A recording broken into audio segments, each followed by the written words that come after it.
Hello students, आज का जो हमारा सिंपल टॉपिक है वो है atomic number and mass number. बिल्कुल ही सिंपल है। चलिए स्टार्ट करते हैं atomic number and mass number. देखिए, एटॉमिक नंबर और मास नंबर को समझने से पहले हमें रिप्रेजेंटेशन ऑफ एटम को थोड़ा सा ध्यान में रखना पड़ेगा।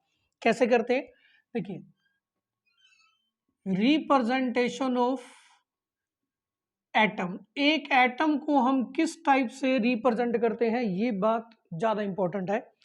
बिल्कुल ही सिंपल है। जेड एक्स ए, इस टाइप से हम एक एटम को रिप्रेजेंट करते हैं। इसमें जो Z होगा that will be atomic number, वो एटॉमिक नंबर को रिप्रेजेंट करेगा। और A मास नंबर को रिप्रेजेंट करेगा। X उस एलिमेंट का सिंबल होगा। ठीक है, बिल्कुल ही सिंपल है। देखते हैं प्रैक्टिकल एग्जांपल से। मैंने कहा 17Cl35, इस टाइप से हमने क्लोरीन के एटम को रिप्रेजेंट किया। अब 17 इसमें इसका एटॉमिक नंबर है, Z से रिप्रेजेंट होगा। 35 इसका मास नंबर है, A से रिप्रेजेंट होगा। और क्लोरीन का जो सिंबल है वो है Cl। तो इस टाइप से हमने क्लोरीन के एटम को रिप्रेजेंट किया 17Cl35। अब हम ये चेक करते हैं कि एटॉमिक नंबर जिसे हम Z से रिप्रेजेंट करते हैं वो है क्या चीज। चलिए देखते हैं what is atomic number. Atomic number क्या चीज है? It is represented by Z। देखिए, एक एटम के अंदर जितने इलेक्ट्रॉन होंगे वही उसका एटॉमिक नंबर है। न्यूट्रल एटम के अंदर पॉजिटिव नेगेटिव चार्ज नहीं होना चाहिए। या एक एटम के अंदर जितने प्रोटॉन है वही क्या है, उसका एटॉमिक नंबर है। यानी it is the total number of electron और total number of proton present in a neutral atom are called atomic number. जितने इलेक्ट्रॉन वो एटॉमिक नंबर, जितने प्रोटॉन वो एटॉमिक नंबर। सिंपल सी डेफिनेशन है। What is atomic number? It is the total number of electrons present in neutral atom. Neutral atom इसलिए क्योंकि अगर एक एटम पर पॉजिटिव या नेगेटिव चार्ज लगा होगा तो उसने इलेक्ट्रॉन लूज या गेन कर दिए हैं। उस कंडीशन में नहीं, न्यूट्रल एटम जब उसने ना ही तो इलेक्ट्रॉन लूज किया ना ही गेन किया, तब उसके अंदर जितने इलेक्ट्रॉन होंगे वो एटॉमिक नंबर है। ठीक है। और it is the total number of electron present in neutral atom. It is the total number of protons present in nuclei of atom. अब हमें एक बात मालूम है, प्रोटॉन न्यूक्लियस में है तो न्यूक्लियस के अंदर जितने प्रोटॉन प्रेजेंट है वो भी क्या है, उसका एटॉमिक नंबर है। सिंपल सी बात है। अब अगर मैं यहाँ क्लोरीन में चेक करूं, देखिए जो किसी भी एटम के साथ दो नंबर कंसिडर होंगे, एक शॉर्ट होगा और एक बड़ा नंबर होगा। जो छोटा नंबर होगा वही उसका एटॉमिक नंबर है। अब क्लोरीन का एटॉमिक नंबर कितना है? 17। इट मींस क्लोरीन के अंदर इलेक्ट्रॉन कितने? 17। प्रोटॉन भी कितने? 17 आ गए। ठीक है। जो जितना एटॉमिक नंबर है वही इलेक्ट्रॉन ही और वही प्रोटॉन है। जितना एटॉमिक नंबर है उतने इलेक्ट्रॉन, जितना एटॉमिक नंबर है उतने ही प्रोटॉन। ये बिल्कुल सिंपल सी बात थी। इसके बाद अब हम कंसिडर करते हैं इनका मास नंबर। एक चीज ध्यान रखिएगा, मास नंबर अलग चीज है, एटॉमिक मास अलग चीज है। मास नंबर अलग, एटॉमिक मास अलग, दोनों चीजें अलग अलग है। करेंगे हम। दूसरा हम चेक करते हैं एटॉमिक नंबर के बाद mass number. Mass number represented by A, वो क्या चीज है? देखिए, हमें मालूम है न्यूक्लियस के अंदर, एटम के न्यूक्लियस के अंदर दो पार्टिकल हैं, प्रोटॉन एंड न्यूट्रॉन। एटम के न्यूक्लियस के अंदर टोटल जितने प्रोटॉन और न्यूट्रॉन प्रेजेंट हैं, प्रोटॉन और न्यूट्रॉन की क्वांटिटी का सम, वो मास नंबर है। यानी न्यूक्लियस के अंदर जितने प्रोटॉन और जितने न्यूट्रॉन टोटल प्रेजेंट है वो उसका मास नंबर है। What is mass number? It is the total number of proton and neutron present in nucleus of it is the total number of proton and neutron present in nucleus of atom. Atom के nucleus के अंदर जितने proton और जितने neutron present है उनका जो सम है वो क्या है, मास नंबर है। एक और चीज हम ये कह सकते हैं कि प्रोटॉन और न्यूट्रॉन जो न्यूक्लियस के अंदर प्रेजेंट है उनको कलेक्टिवली हम न्यूक्लियॉन्स भी बोल सकते हैं, ठीक है।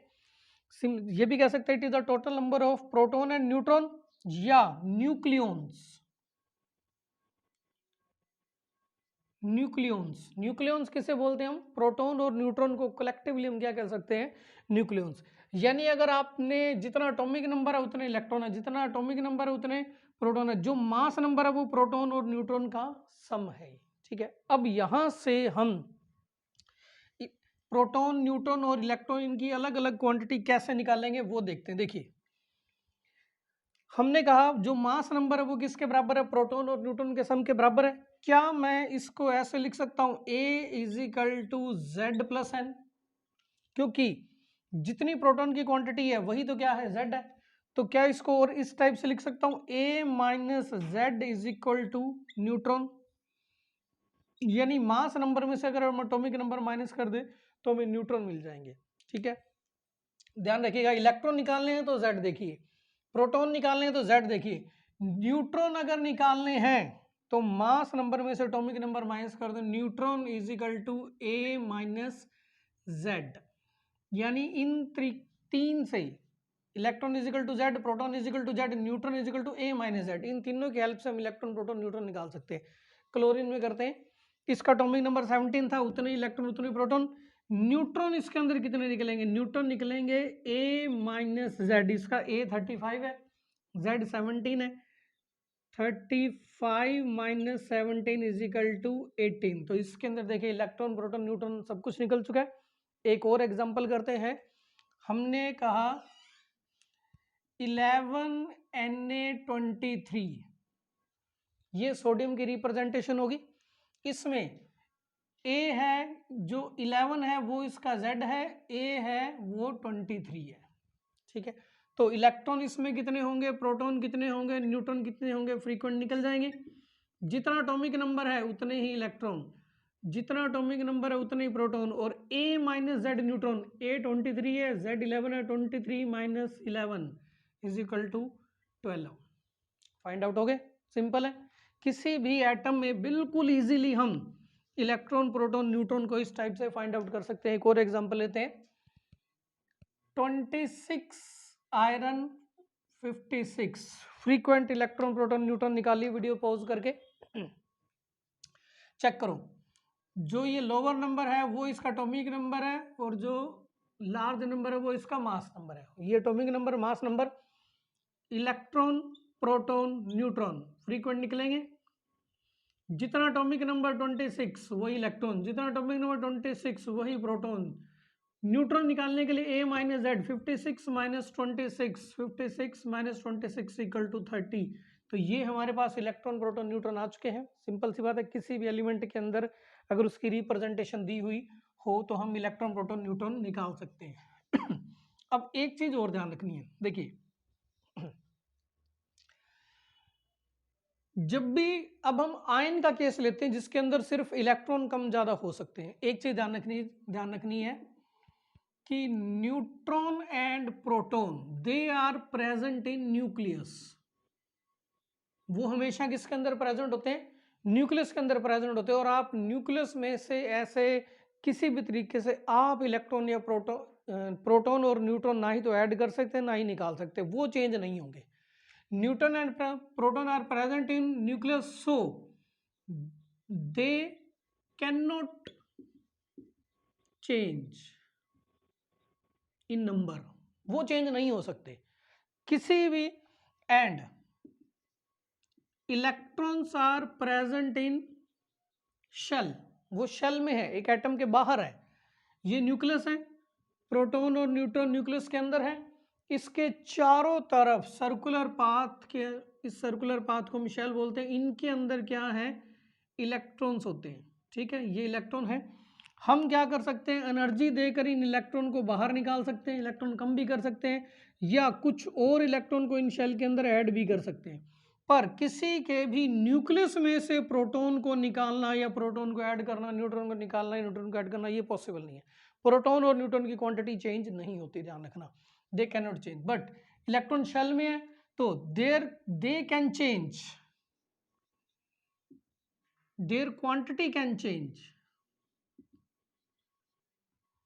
ये ध्यान रखना। यहां भी क्वांटिटी आएगी, देयर क्वांटिटी, न्यूट्रॉन प्रोटॉन की क्वांटिटी चेंज नहीं होगी, इलेक्ट्रॉन शेल में है, ऐड भी हो सकते हैं, निकल भी सकते हैं, तो उनकी क्वांटिटी चेंज हो सकती है, ठीक है।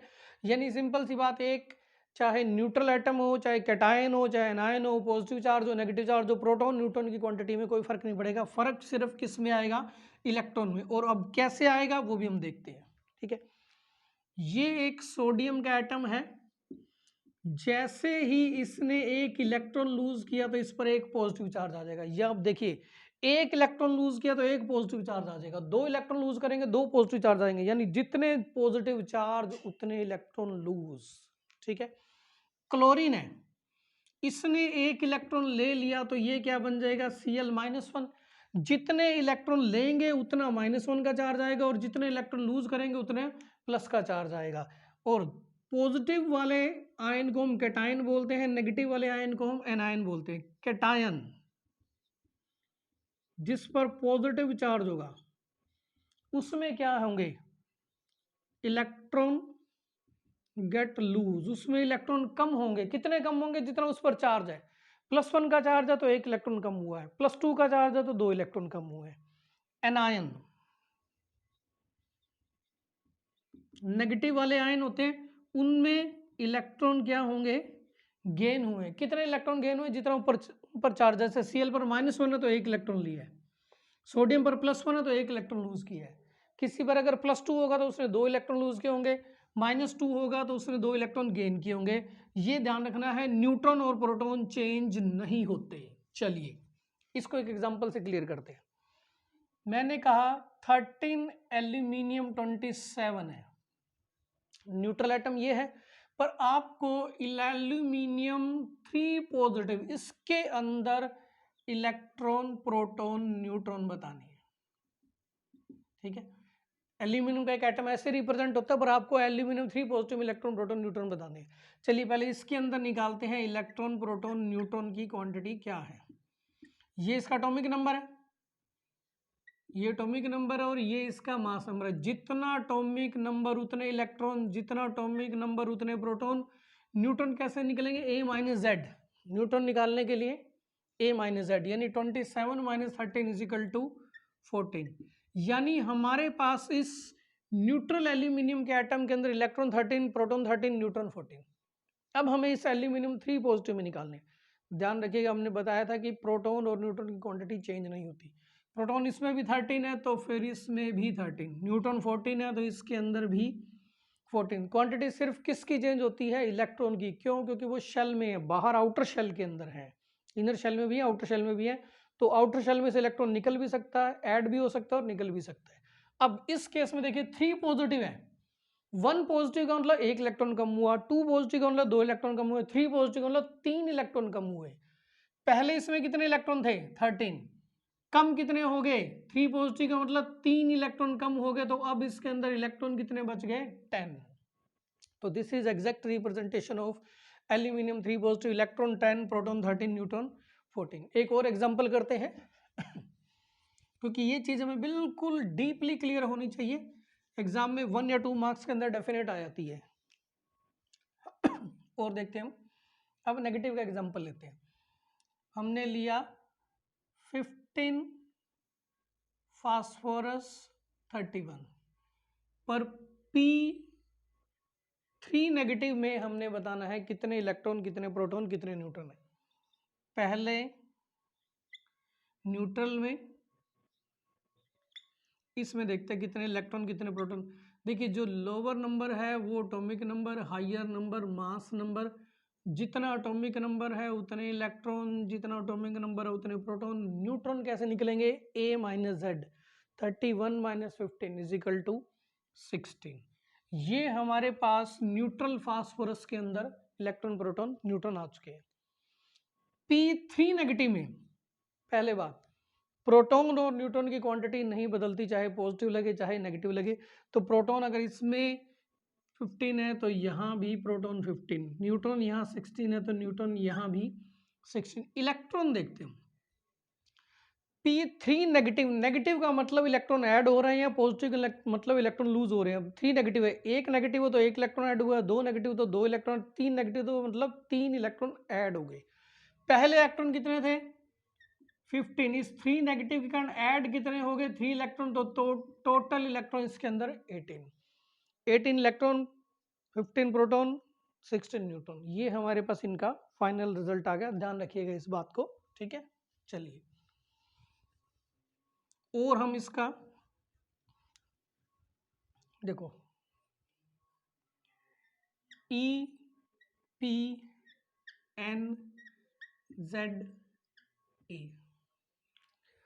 हमें कहा एक एटम है उसके अंदर, थोड़ा एक एग्जांपल क्रिएट कर लेते हैं इसका। जैसे हमने कहा एक एटम उसके अंदर 17 इलेक्ट्रॉन है, ठीक है, और 18 न्यूट्रॉन है।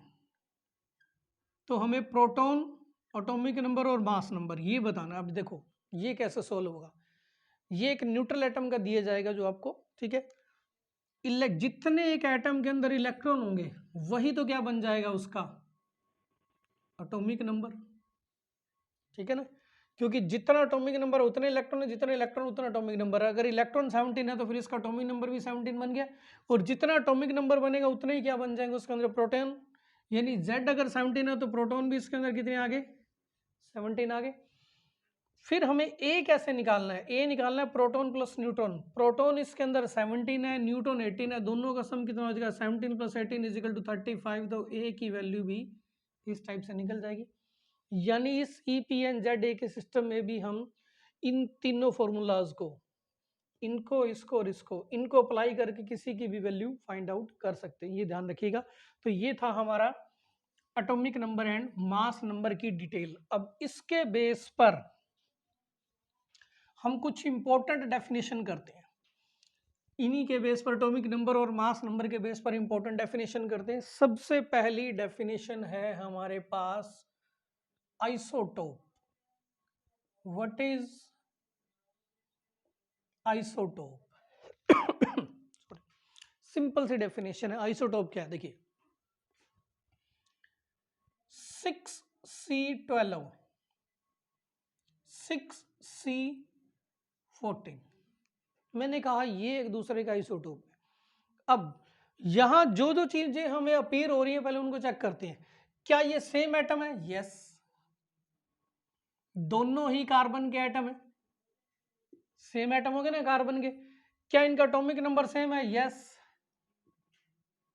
Same. Z means atomic number. Mass number इनका क्या है 12 और 14, अलग अलग है। डिफरेंट इनके लिए क्या है A मास नंबर। तो वो सेम एटम जिनका एटॉमिक नंबर सेम और मास नंबर डिफरेंट हो उसको हम क्या कहेंगे आइसोटोप। बिल्कुल सिंपल सी बात है, ये भी कार्बन एलिमेंट का एटम है, ये भी कार्बन एलिमेंट का एटम है। तो what is the definition of isotopes? Isotopes are the atoms of same elements, एक एलिमेंट के एटम होने चाहिए which have same atomic number, जिनका एटॉमिक नंबर सेम हो but have different mass number, ठीक है। एटॉमिक नंबर से atom same, atomic number same, mass number different, same atomic number, different mass number, same element, तीन बातें बोल दी, इनको हम क्या कहेंगे आइसोटोप कहेंगे, ठीक है। चलिए और देखते हैं। हाइड्रोजन के 3 आइसोटोप हैं, 1H1, 1H2, 1H3, ठीक है। इसके अंदर मैं इलेक्ट्रॉन चेक करता हूँ, प्रोटॉन चेक करता हूँ और न्यूट्रॉन चेक करता हूँ। देखो ये एटॉमिक नंबर है, ये मास नंबर है। जितना इस जो लोअर क्वांटिटी है वो atomic number, higher quantity mass number, यहाँ तो दोनों बराबर ही है। इसका एटॉमिक नंबर 1 है तो इलेक्ट्रॉन भी 1, प्रोटॉन भी 1। न्यूट्रॉन कैसे निकलेंगे? A माइनस जेड, 1 माइनस 1 0, यानी हाइड्रोजन में न्यूट्रॉन 0 है। इधर आते हैं इलेक्ट्रॉन प्रोटॉन न्यूट्रॉन, इधर भी इलेक्ट्रॉन प्रोटॉन न्यूट्रॉन निकालते हैं, वो देखिए कैसे होगा। इसका एटॉमिक नंबर 1 है, इलेक्ट्रॉन 1, एटॉमिक नंबर 1 है, प्रोटॉन 1, न्यूट्रॉन 2 माइनस 1 1, इसके अंदर न्यूट्रॉन 1 है, ठीक है। इसमें चेक करते हैं electron proton neutron, atomic number 1 electron 1, atomic number 1 electron 1, 3 minus 1 A minus Z, 3 minus 1 is equal to 2, यानी ये तीनों एक दूसरे के आइसोटोप हैं, तीनों ही हाइड्रोजन है, एटॉमिक नंबर सेम है, मास नंबर डिफरेंट है, तो ये तीनों आइसोटोप है। इन आइसोटोप में देखो इलेक्ट्रॉन बराबर, प्रोटॉन बराबर, पर न्यूट्रॉन अलग अलग है, 0 1 2, यानी हम ये कह सकते हैं isotope have different number of neutrons. ये एक स्पेशल बात ध्यान रख लेनी है, उनके लिए सब कुछ सेम होगा, एलिमेंट सेम होगा, एटॉमिक नंबर सेम होगा, मास नंबर डिफरेंट होगा और न्यूट्रॉन डिफरेंट होंगे, बाकी सब कुछ सेम होगा, मास नंबर डिफरेंट, एटॉमिक और नंबर ऑफ न्यूट्रॉन डिफरेंट, ठीक है। ये चीज ध्यान रखनी है। एक और बात इसके अंदर ऐड कर देते हैं हम, हाइड्रोजन के 3 आइसोटोप बताए, 1h1 1h2 1h3। First hydrogen को हम बोलते हैं प्रोटियम, ठीक है, प्रोटियम बोलते हैं, इसे सिर्फ H से भी डिनोट कर सकते हैं। सेकंड जो 1h2 है उसे हम बोलते हैं deuterium, it is called deuterium, और इसे D से भी रिप्रेजेंट करते हैं, D मीन्स ड्यूटेरियम, हाइड्रोजन का आइसोटोप। 1h3 इसको हम बोलते हैं ट्रिटियम, इसको हम T से भी रिप्रेजेंट कर सकते हैं। हाइड्रोजन के 3 आइसोटोप है, हाइड्रोजन, ड्यूटेरियम, ट्रिटियम। ये तो हमने हाइड्रोजन के 3 आइसोटोप का स्पेशल नाम रखा हुआ है, वैसे आइसोटोप के कोई स्पेशल नाम नहीं होते, हाइड्रोजन के आइसोटोप के नाम रखे हुए हैं।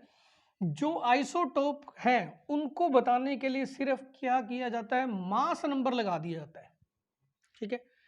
जैसे C14 isotope, C12 isotope, chlorine 35 isotope, chlorine 37 isotope, क्योंकि यही इनके अलग अलग होते हैं ना, एटॉमिक नंबर तो इनका भी बराबर है और इनका भी बराबर है, यानी कि आइसोटोप को रिप्रेजेंट करने के लिए सिर्फ मास नंबर रिप्रेजेंट कर दिया जाता है, एटॉमिक नंबर की जरूरत नहीं है क्योंकि वो बराबर होता है, ठीक है। ये था हमारे पास आइसोटोप फर्स्ट। इसके बाद नेक्स्ट डेफिनेशन आ जाएगी हमारे पास isobar. Second is, first is isotope, second is isobar. ये जो आइसोबार है ये आइसोटोप की डेफिनेशन का टोटल अपोजिट है। एग्जांपल करते हैं, 6C14 7N14, आइसोटोप में क्या था, सेम एलिमेंट, इसमें एलिमेंट ही अलग है, डिफरेंट एलिमेंट। आइसोटोप का एटॉमिक नंबर सेम था, इसका एटॉमिक नंबर डिफरेंट है, डिफरेंट एटॉमिक नंबर। आइसोटोप में मास नंबर अलग होता था और इधर मास नंबर सेम है, उल्टा ही होगा, टोटल सेम है, यानी आइसोटोप का total opposite isobar. These are the atoms of different element which have different atomic number but same mass number. What is isobar? These are the atoms of different element which have same atomic number, same mass number. Isotope का opposite है ना, which have same mass number but different atomic number, ठीक है, वो iso बार हो जाएंगे। Isotope की definition का टोटल अपोजिट है। चलिए इसके बाद आगे करते हैं हम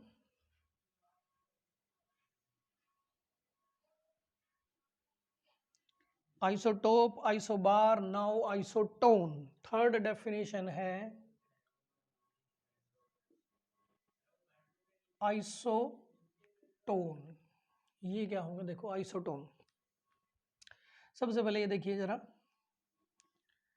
6C14, ठीक है, और हमने लिया 8O16। इनके अंदर इलेक्ट्रॉन प्रोटॉन न्यूट्रॉन चेक करते हैं। इसमें भी हम इलेक्ट्रॉन प्रोटॉन न्यूट्रॉन चेक करेंगे और इसमें भी इलेक्ट्रॉन प्रोटॉन न्यूट्रॉन चेक करेंगे। देखिए इनका एटॉमिक नंबर ये लोअर क्वांटिटी, मास नंबर ये अपर क्वांटिटी। कार्बन का atomic number 6, electron 6, proton 6। Neutron कैसे निकलेंगे, A minus Z, 14 minus 6, 14 minus 6 8, ठीक है। इधर आते हैं atomic number 8, electron 8, atomic number 8, proton 8। A minus Z, 16 minus 8, 8 neutron. Different element है कार्बन और oxygen, electron same, proton same, सिर्फ डिफरेंस किसका है, न्यूट्रॉन का। जिन डिफरेंट एलिमेंट में न्यूट्रॉन सेम होंगे उन्हें हम क्या कहेंगे, आइसोटोन कहेंगे। What are isotone, isotones are the atoms of different element. एक कार्बन का है और एक ऑक्सीजन का है, atoms of different element which have same atomic number, which have atoms of different element which have same number of neutron। बस atom of different element which have same number of neutrons। बस different element जिनमें neutron same हो, they are called isotope, ठीक है। Simple सी बात थी ये। Now next definition, इसकी फोर्थ जो हमारी डेफिनेशन आ जाएगी वो आ जाएगी आइसो इलेक्ट्रॉनिक।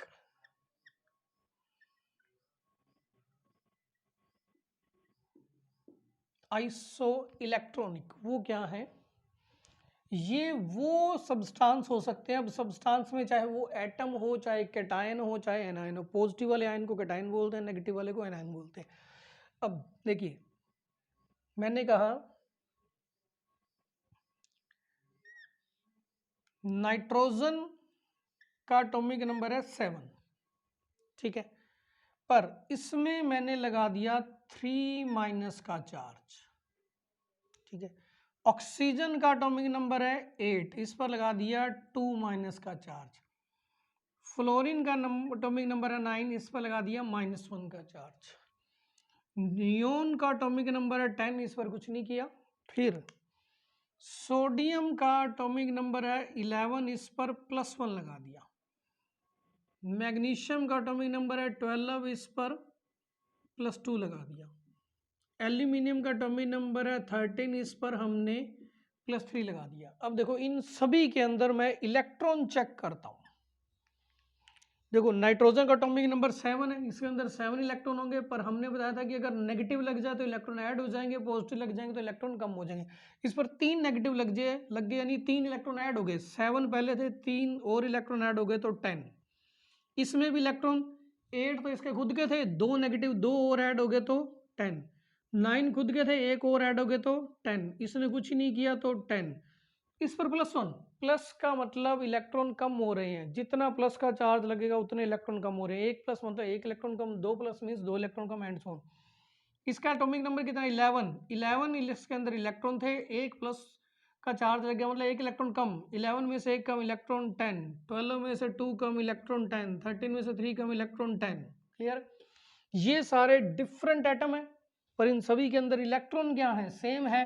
ऐसे सब्सटेंस को हम क्या कहेंगे, isoelectronic substance। What are isoelectronic substance? These are the atoms or ions। Atom भी हो सकते हैं और आयन भी हो सकते हैं। एटम मतलब जो न्यूट्रल हो, आयन मतलब जिन पर नेगेटिव या पॉजिटिव चार्ज हो। पॉजिटिव वाले कैटायन, नेगेटिव वाले anion. These are the atom और ions of different element. Different element के ये nitrogen, oxygen, fluorine, neon, sodium, magnesium, aluminium अलग अलग है। दीज आर द एटम और ions of different element which have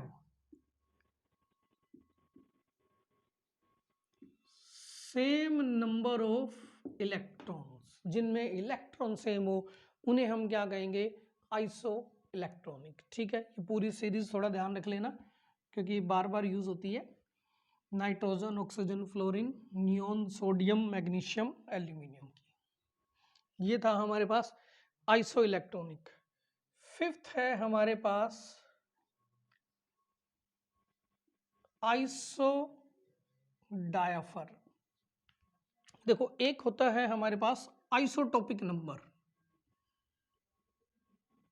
एक हम यूज करते हैं आइसोटोपिक नंबर। आइसोटोप नहीं, आइसोटोपिक नंबर। आइसोटोपिक नंबर होता है A-2Z, इसको हम आइसोटोपिक नंबर बोलते हैं।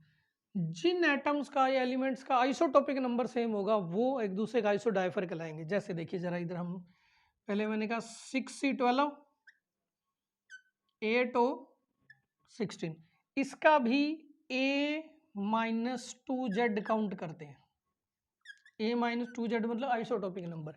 A कितना है इसका 12 -2Z, डबल ऑफ Z 6, 2 × 6 12 आ जाएगा। 12 - 12 कितना आ गया, 0 आ गया इसका आइसोटोपिक नंबर। इसका आइसोटोपिक नंबर देखते हैं, A-2Z, A कितना है 16, 2Z 2 × 8 16, तो ये भी 16 - 16 0 आ गया। दोनों का आइसोटोपिक नंबर सेम है तो आइसोडाइफर है। जरूरी नहीं कि 0 सेम आना चाहिए। और देखिए 9F19 एंड 11Na23, इनका भी आइसोटोपिक नंबर देखते हैं, A-2Z। A कितना है 19, 2Z इसका डबल 2Z, ये एटॉमिक नंबर है। 2 × 9 18, 19 - 18 = 1। इधर भी A-2Z, A23 है, 2Z 2 × 11 22, 23 - 22 = 1। दोनों का आइसोटोपिक नंबर सेम आ गया। ठीक है, जिन डिफरेंट एलिमेंट का आइसोटोपिक नंबर A-2Z सेम हो वो एक दूसरे का आइसोडाइफर। ये दोनों एक दूसरे का आइसोडाइफर, ये एक दोनों दूसरे का isodiapher. What is isodiapher? Isodiaphers are the atoms of different element which have same isotopic number। अब आइसोटोपिक नंबर किसको बोलते हैं हम? A-2Z। इस क्वांटिटी को हम क्या बोल देते हैं? आइसोटोपिक नंबर बोल देते हैं। तो ये थी हमारी एक बिल्कुल सी simple definition, atomic number, mass number, isotope, isobar, isotone, iso electronic and iso divers के। बिल्कुल ही सिंपल है। इसके बेस पर आगे आने वाली जितनी भी हमारी केमिस्ट्री है वो डिपेंड करेगी इन्हीं पर, क्योंकि isotope, isobar, isodiapher, atomic number, mass number बार बार यूज होते हैं। तो ध्यान रखिएगा इन चीज़ों को। ठीक है, तो मिलते हैं नए रिफ्रेशिंग लेक्चर में जल्दी ही। तब तक के लिए गुड लक।